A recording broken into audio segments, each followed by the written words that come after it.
What is this scrotal web?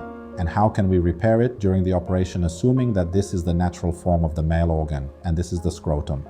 This angle here is the pinoscrotal junction, meaning the angle connecting the male organ and the scrotum. And this is supposed to be its natural position to be located here. In a patient with a scrotal web, they would have skin like this, so the angle is supposed to be here. This angle is supposed to be in its natural position at this point, just like here.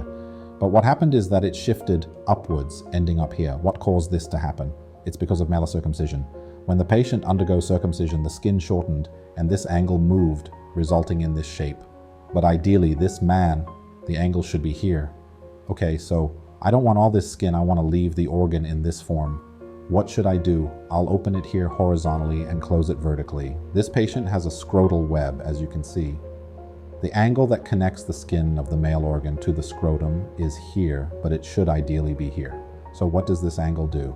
It makes the organ appear shorter, but it's actually its full length. But it appears shorter to the patient. The patient feels that this is the actual length of the organ, but in reality, all of this is the length of the organ. Another issue is that it hinders penetration. During erection, the patient finds that the organ reaches here but doesn't enter, although it can actually enter all of that. So what's the solution? That I'll open it here horizontally during the operation of the penile implant, and when I come to close it, I'll close it vertically. In the end, the patient will transform like this. This is what we saw at the beginning.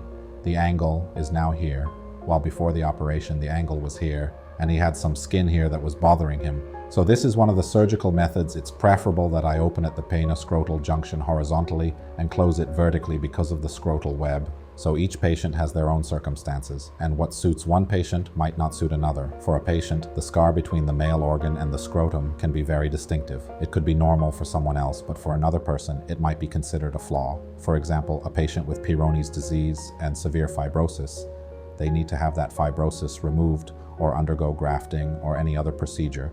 This could be the most suitable scar for is circumcisional in the area of male circumcision, with the skin of the organ completely lowered, exposing the cavernous body clearly. The wall of the cavernous body is evident, allowing me to do what I want: remove the fibrosis, use a scalpel or diathermy to make incisions, perform grafts, remove the fibroses, and insert grafts.